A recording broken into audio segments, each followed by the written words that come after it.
Alright, so today we're going to be taking a look at the Lowrance active target, checking out some brush piles, looking for some fish. So just at this frozen screen here to start off, just go over some quick things. This is the bottom of the boat right here.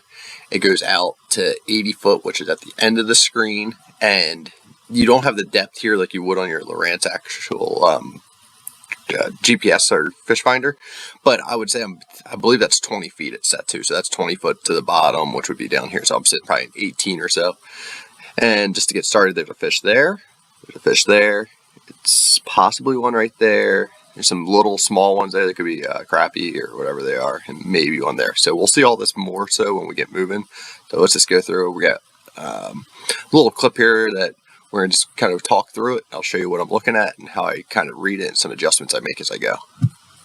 So now that we're playing, you can see I'm turning the trolling motor a little bit, and that's what causes that screen to change. So you can see the brush right here. Here I actually tried zooming in. So I went from, it might have actually been in 30 foot or it was in 15 foot.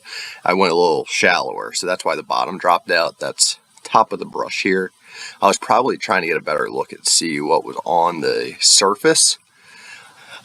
Or the tips of those. So there I dropped the bottom back down. So I made it deeper is what I did. And that's how I got that bottom out of there to make it show the entire bottom. There's one of the brush piles. There's a fish actually in the brush you can see. There's another one. And as I turn the trolling motor, you can see more comes up. So this is one that was recently planted. You can see this is the bottom. It goes straight up. It's got some arms out of there. There's a couple fish laying around there. There's actually a bunch of fish in this one. So that's a good brush pile. These are a little bit bigger, so these ones are stacked pretty tight. So what I found at Rayburn that day was these ones that were like this size, kind of by themselves, held better fish.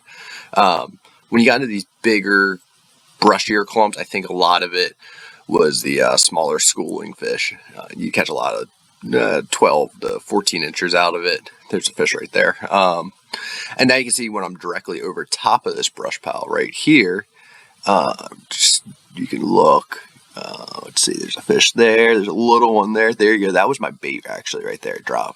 I was throwing a drop shot on a 3/8 ounce weight. You can see I brought it up, there it is actually right there. I'm kind of working it through that brush. I was moving it actually along pretty quick. I keep turning the trolling motor trying to get a better picture. Here's a fish right here in that brush. Let's see what else we got. There goes my bait. Actually, you know what? That wasn't actually a drop shot. That was probably a football jig at the time.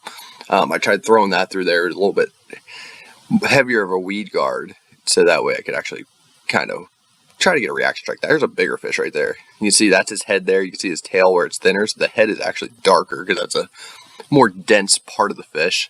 That's my drop shot. So you can see the weight and you can see the worm right there. So that's an angler tungsten weight, Z-Man finesse worm. Got that down there. You can see it right on the bottom. Oh, I turned the trolling motor again. Here's one directly. It's almost right under us. So you would actually see him on your Lowrance 2D as well. We'll keep looking around. I'm actually moving forward now. So you can see this is the bottom of the boat. You can see we're moving forward. That's why that brush pile there is getting closer and closer. You can see one out 80 foot in the distance. There's a couple fish suspended over top of it. You keep looking, there's a fish right there, it's mixed into that brush. And the fish, typically, they'll show up just a little bit brighter, they're a little bit denser than the actual brush. That's why that's kind of like stringy looking. There goes my drop shot again. There's the weight, that angler tungsten weight, and my Z-Man finesse worm.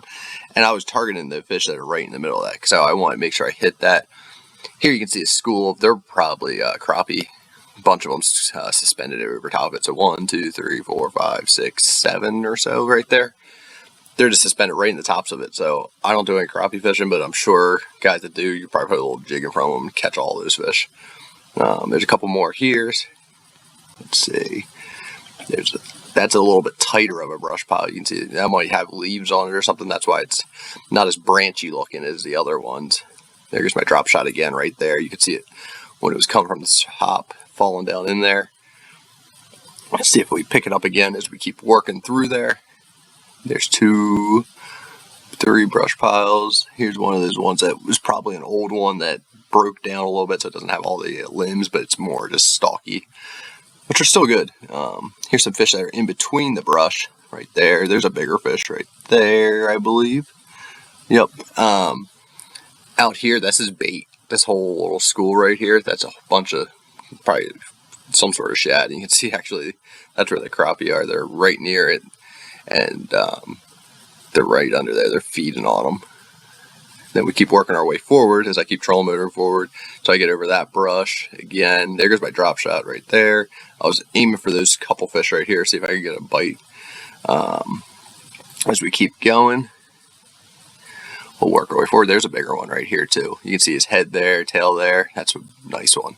That was probably, I don't know, 4 or 5 pounds, I bet. He's just kind of swimming along. He's suspended. He's a tough one to catch. You can see there's that bait again. Here's some bait that's closer to the bottom. There was a guy I saw for a split second there above him, but you can see there's a lot of bait in this area. This is a nice little spot to definitely check out. Those fish should be feeding when they're on that sort of thing. Right here's another one. There's some fish there. There's a couple over here. That right there might be an old like lay down or part of a lay down. You can kind of see it's harder on the bottom there. There's another good fish. Usually when they're set up on the bottom, like within the bottom 2 feet or so, they're feeding and eating. I believe I've zoomed in a little bit now too, because you can see there's the bottom of the boat to here. It's a little bit more of a straight up and down line now. It's not as spread out where this part comes back when you're in deeper water. And we'll keep working our way through, and that's all we got. So that's kind of looking at some fish and some nice brush piles. They're worth definitely taking a look at. This was on Sam Rayburn Reservoirs when I was practicing for the MLF Pro Circuit. Definitely, you need to get this Lowrance active target. If you're fishing offshore, something that you do often, I highly recommend it. If you have any questions, put them in the comments below, and please do me a huge favor and subscribe. Thanks, guys. Have a great day.